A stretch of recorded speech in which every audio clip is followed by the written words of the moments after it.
If you're on top of your health, most likely you have a very long should list, either written down or in your head. There are a lot of things that you feel like you need to do or have to do to maintain your health.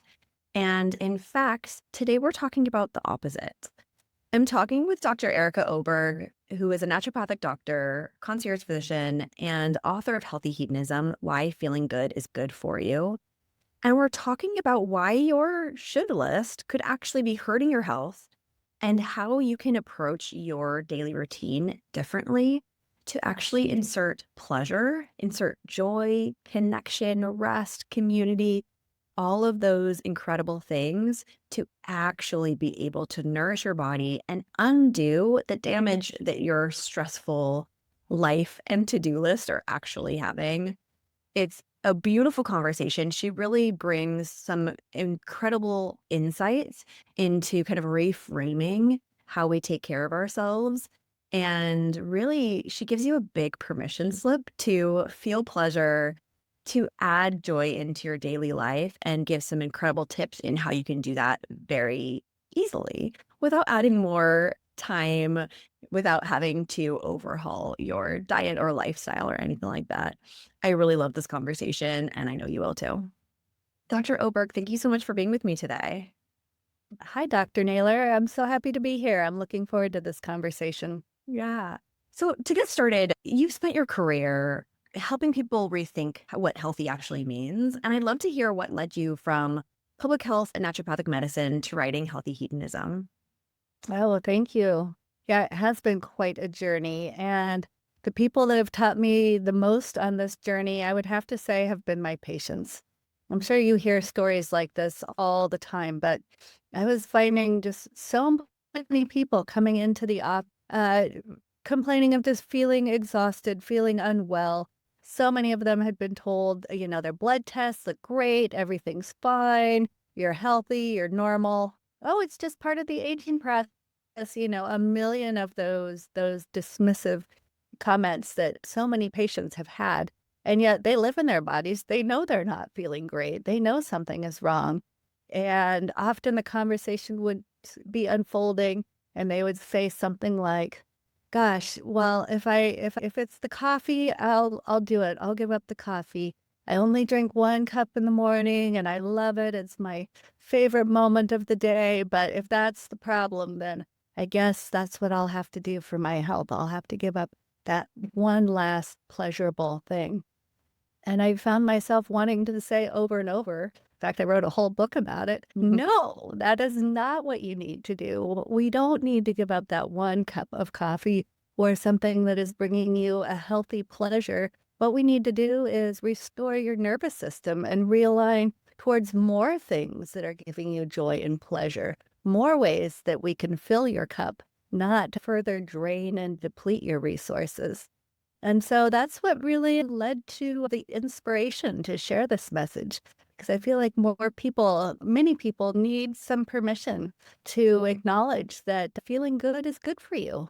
Yeah, I couldn't agree more. And I also have that experience of so many patients, especially when they're first coming to me and expecting to get that really restrictive diet to just have to buckle down even more. And most women who are coming to see me are already doing so much and feeling so overburdened by the shoulds. Oh, I should be doing this, I should be doing that. And they're just so overwhelmed already that I love that you're changing the focus to what's actually nourishing us and bringing us joy. I feel like that's so incredibly important and truly being missed in the medical community in general. So it's beautiful. Yeah, it is. I mean, where these shoulds came from is a fascinating thing to reflect on, right? Where our cultural attitudes of discipline and deprivation have come from. They've been longstanding in our culture for quite a long time. There's the puritanical culture of the a century or two ago where the idea was, if you just work a little harder, that is going to be your path to heaven and salvation, right? And then there is the Industrial Revolution, where for the first time in human history, we went from, watching the sheep graze or waiting for the wheat to grow in the field. And suddenly we have clocks and timestamps and a schedule that is dictated by productivity, not by the natural rhythms of nature.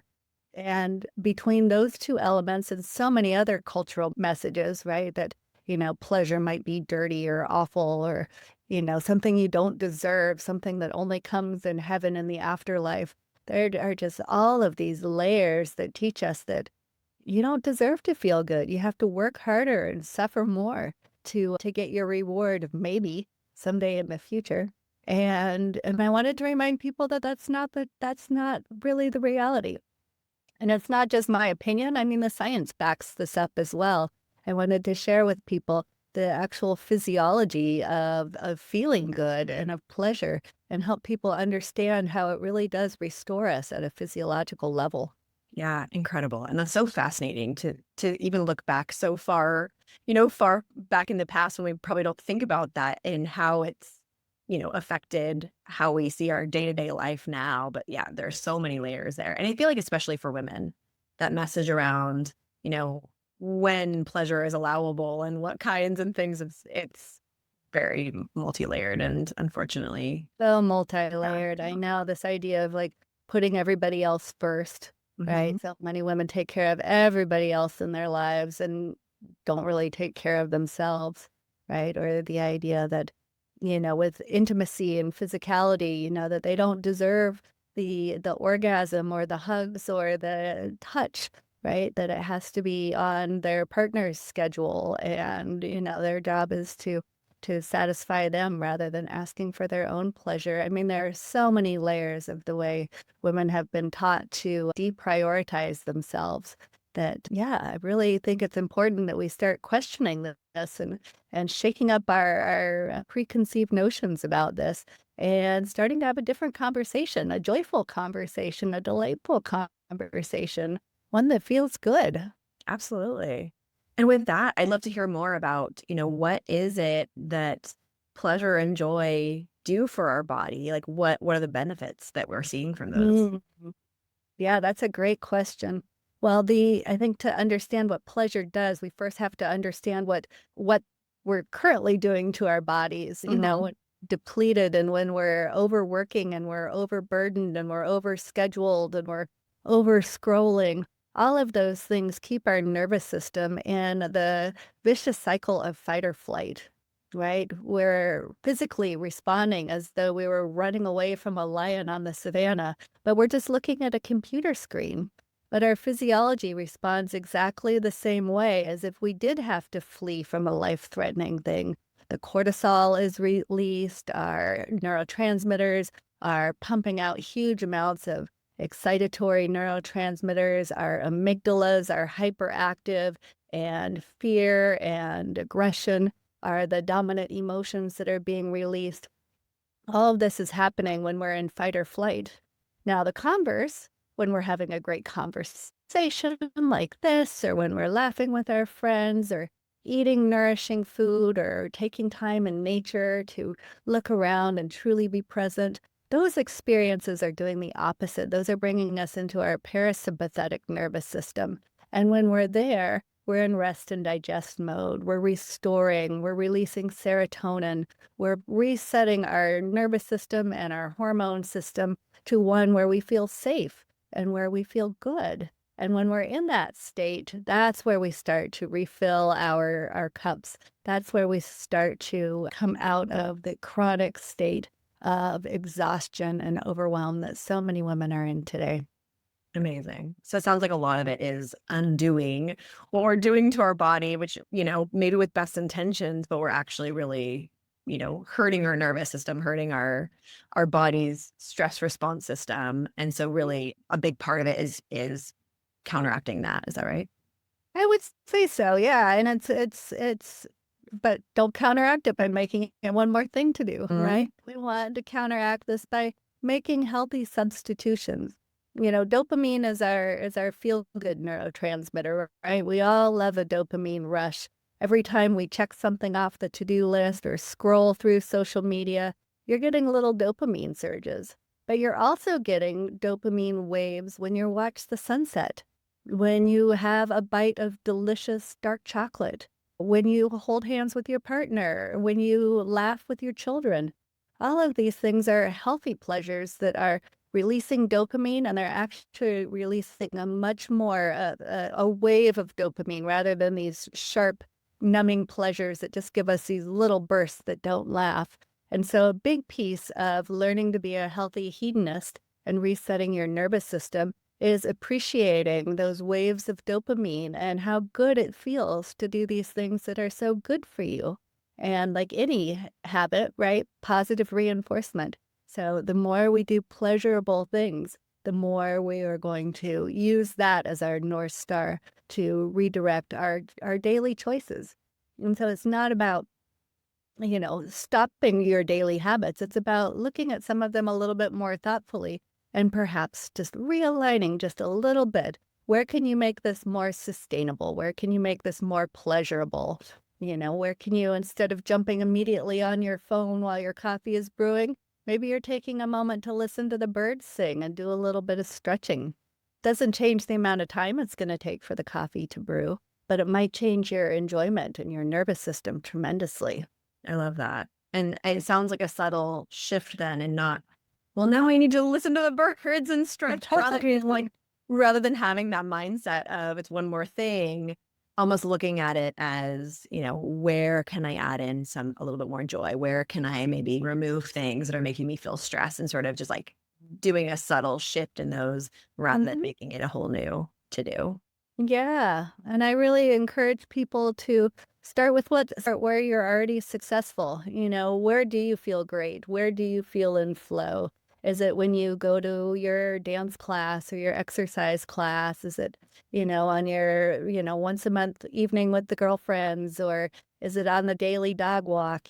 Start with like, yeah, this is one of those good moments.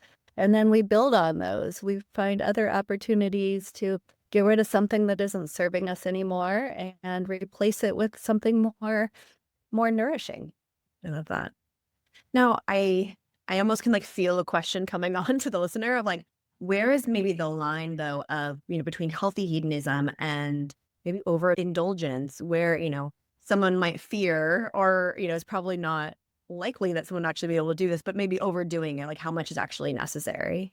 Yeah. No, it's a fair question. It comes up all the time, and it should, right? Especially in our modern culture where we do have so many numbing pleasures rather than healthy pleasures, right? You might tell yourself that you're taking a break by sitting down and scrolling through social media for 20 minutes, but it's not really a break for your brain, right? But you do deserve that break, and so we want you taking the break.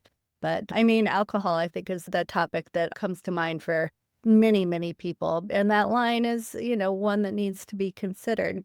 But in my book, I give the example of an evening and 3 glasses of wine, right? In one scenario, you're making dinner with some friends, you're sipping a glass while you're preparing food together, while you're laughing. Maybe you have a second glass while you're enjoying the meal. It's something you picked perfectly to match the healthy fish that you prepared, whatever your great dish is.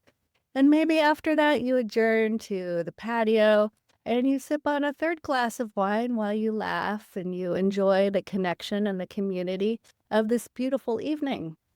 Now we can contrast that with another evening and 3 glasses of wine where you come home from work exhausted, pour yourself a glass out of the box in the refrigerator, tell yourself you deserve it.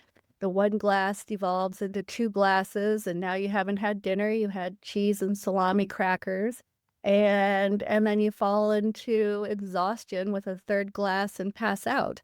Right, that was 2 evenings and 3 glasses of wine, but they treated your body entirely differently. So that's what I mean about shifting our mindfulness. It's less about the what, and it's more about the how are we bringing some intentionality and some joy into these habits in our life. I love that example because I think it really paints the picture of, yeah, we could give a rule of don't have more than one glass of wine, but the context really makes or breaks it. Yep. It's interesting, there was at a recent functional medicine conference, they gave an example of this immigrant community, an Italian American community that were very close knit and they were drinking and they were smoking and they were eating all the preserved meat. and their health risk factors were actually so much lower than the general population. And then as time went on and the generations grew up and they, separated and they became more of a normal American, family unit, they weren't all together anymore. All of a sudden, then their risk factors went up to how everyone else's were. And so it's really interesting that that was kind of the same as your example of, it's not the what they're doing as much as how they're doing it. That I think that's also part of the Mediterranean diet when we talk about that, right? The missing element that no one's talking about isn't the food or the healthy fats. It's that community and being together when they're eating and celebrating and everything. Absolutely. That connection is everything. Yeah, I've been a huge fan of Dan Buettner's work on the blue zones, looking at those longevity populations around the world. And you're right. I mean, they all eat a little bit differently, and many of them have unhealthy habits, right? But what they almost all have is activity that just happens over the course of the day, social connection, multi-generational communities and perspectives on things, mostly plant-based food, but not necessarily, right? There's all of these other details beyond the what. It's a lot of the how they live that I think translates into longevity. I mean, many people's research and science have demonstrated that. But yeah, the beautiful reflection. Those are always cultures that I love to visit and enjoy and, take advantage of shifting into a different pace of lifestyle. Those Mhm. places are very restorative and nourishing. Absolutely. Yeah. And with the blue zones, for people who aren't familiar, I feel like oftentimes they're talked about because they, you know, give some of the oldest people to still live, they go into their hundreds and they're still mobile and able to do things. And with that, actually, I'd love for you to kind of maybe talk a little bit more about that reframe that you talk about, that longevity isn't just the years that we're alive, but it's so much more than that. Can you speak a little bit to that? Yeah, sure. I mean, as a concierge doctor in La Jolla, California, I do a lot of geriatrics, and I've had the joy and privilege of taking care of many people into their 90s and their hundreds. My oldest patient right now is 104, and she's clear. I had dinner with her, I don't know, 6 months ago, and she carried on a conversation. She's right there at 104, truly a role model. But I mean, those people who do live into those late years, I tell many of their stories in my book. None of them get to, I mean, Dear Dick said, no one gets to be 100 years old and wish they had worked harder.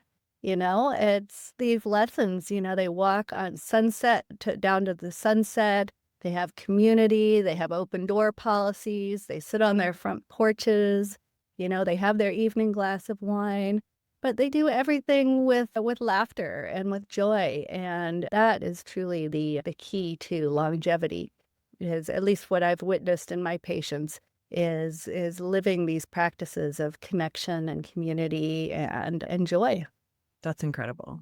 And I feel like that it's a great reframe to remind people that it isn't just the years, it's those years look like. It's being 104 and being able to go out to dinner and carry on a conversation.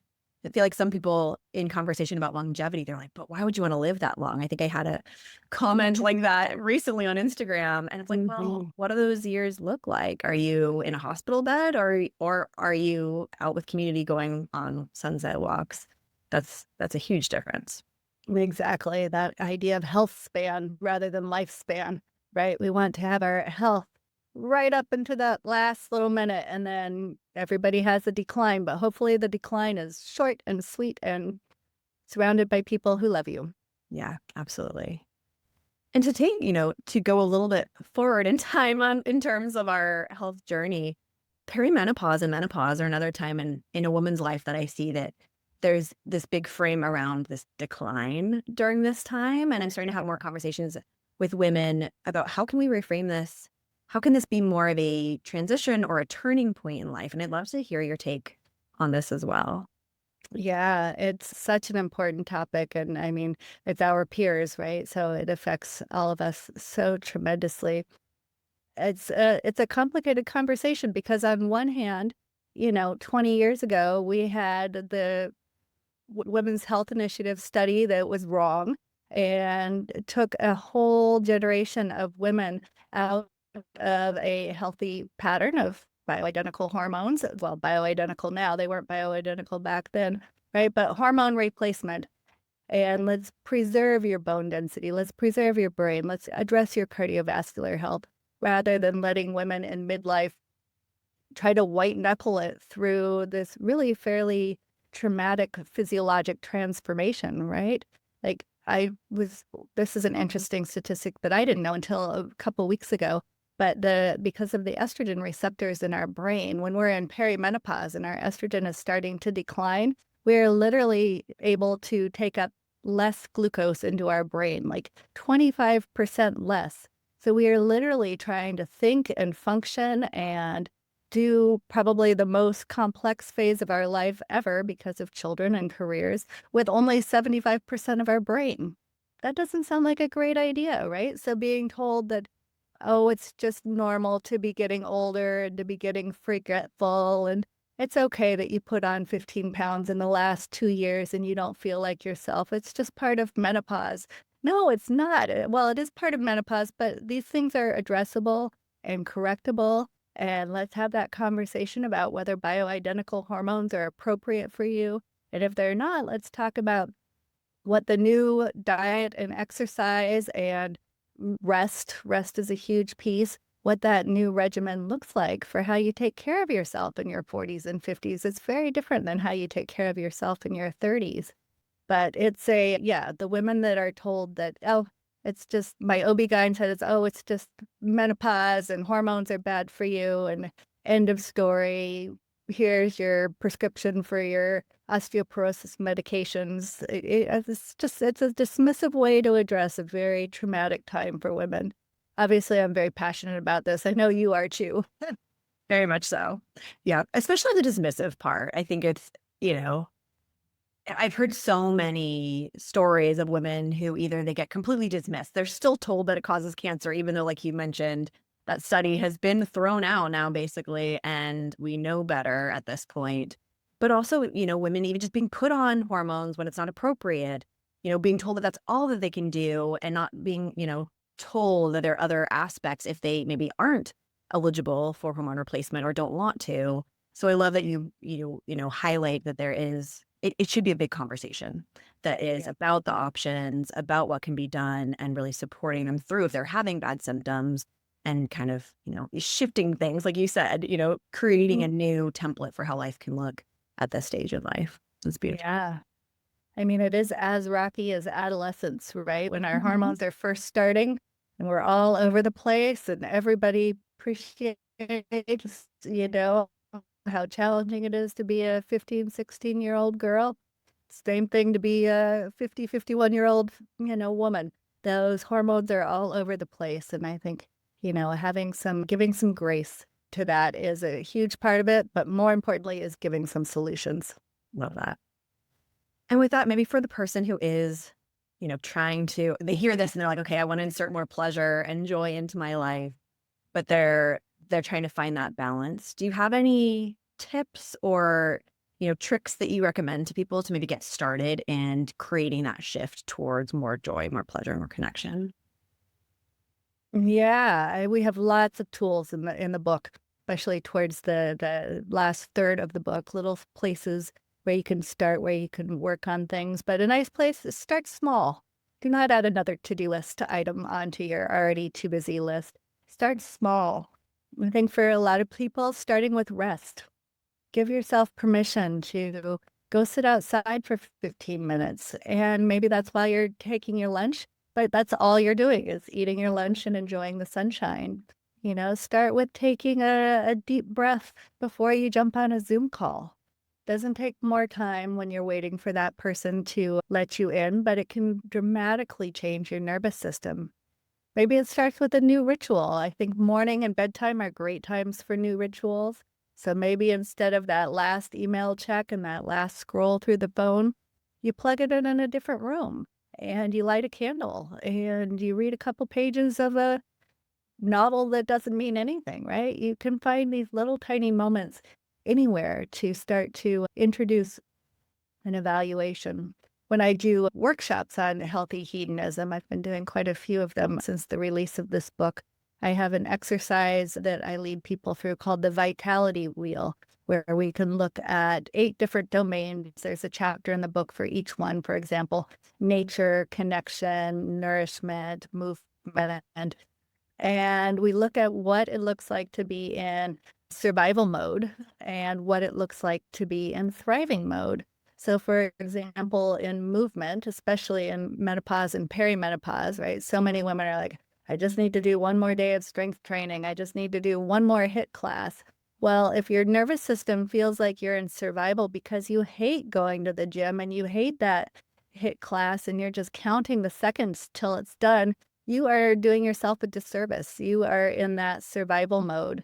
If you are approaching movement with a walk on the beach or a dance class or something that you truly love, that is moving your movement part of your vitality wheel into the thriving stage. So we all have places where we might be doing pretty well in domains where we've just completely lost track of what thriving feels like. And so the book helps walk people through thinking about that, identifying it. It's a great topic for your next dinner party conversation or your coffee date with a friend. Like, gosh, where are we thriving in our lives? Where does it feel like we're just white knuckling our way through survival? And those conversations are really insightful. We can start to see, what we're doing for each other. So I'm curious, Dr. Naylor, what do you do to help yourself thrive? Oh, yeah. Well, before I answer that, I just want to say that that sounds so helpful. I love that you framed it that way so people can start to take an inventory. I feel like that's an even better way than just, oh, let's do these things, really seeing where they need to change things before adding on more to-dos. And with that, I mean, for me, one of my biggest things more recently has been my nervous system support, and I've been doing more breath work and things like that. And really, I've been able to feel just my baseline stress level rather than being like tense all the time. I've been able to feel a lower baseline where, oh, even going into the next meeting, the next Zoom visit, I'm able to feel a little bit more distance between like myself and my thoughts. I can take a moment a little bit more. I also, as you were mentioning, exercise, that was a big reframe for me. I'm now 41. And so in my 40s, I was like, oh my God, all of a sudden, all the workouts, pushing harder is backfiring. And I changed my routine a little bit to do more beach walks. And honestly, is like I saw a better outcome with my body composition also, which was kind of counterintuitive, but also just feeling even more relaxed and refreshed and everything. So yeah, those are Yeah. Oh, I love that. You are finding your healthy hedonism. I love it. yeah. And how about for you? I mean, maybe for you or for your patients, what are ones that you're seeing very commonly that you think are important ones to look at? Oh, I mean, there's opportunities all day, every day. I mean, for me, starting the day with a dog walk is always non-negotiable. The dog needs to walk, but I need to walk, right? Mhm. And getting outside, getting a little bit of sunlight, literally smelling the flowers as I walk past, watching my dog sniff everything. He's never in a hurry. He's just out there enjoying. He doesn't care if we go 2 blocks or we go 2 miles. He's going to enjoy it no matter what. So those are huge pieces where you can just start your day off well, your morning coffee or your morning tea, but sit down and enjoy it. Don't just view it as your caffeine hit. Actually take a moment to enjoy it. Beautiful. Yeah. I love how our pets and our kids can be such a good reflection to us, right? When you see things through their eyes, like, wow, they're just enjoying it. They're finding awe in every single day that as adults we just kind of forget to do. So that's Exactly. I know that spontaneous just joy, right? Like, do you ever see an adult just run for fun? No, but dogs do and children do. They just need to express their joy. Their mitochondria are full enough because they're not in stressed out sympathetic mode all the time, that their mitochondria have enough energy left over to express their joy in that kind of movement. And yeah, as we get more and more depleted, we don't have those reserves to expend on joy. But when we start making that shift, it comes back to us in greater return. yeah, I love that. Well, this has been so helpful. And I love that you're offering this reframe to people to be able to look at their days differently and just insert that joy back in there. Where can listeners find you, follow your work, and grab your book? Absolutely. Well, I have a gift for your audience, Dr. Naylor, for the first 100 people who go to your website on this podcast. We'll offer a free copy of the audiobook. So we'll send you that link so you can put that in your program notes there. So that's available. The book's available on Amazon. That's the easiest place to find it. If people are more curious in reading about me and my approach to health and wellness, you can find me at drerikaoberg.com. Incredible. Thank you. Yeah, I think your book is going to be such an incredible resource for so many people out there, again, especially women, to be able to really get that inventory for themselves and find ways they can insert joy without it being another to do. Yeah. Thank you so much. Thank you. I appreciate that. I hope it gives a couple more people permission to really put themselves back on the to-do list and prioritize pleasure.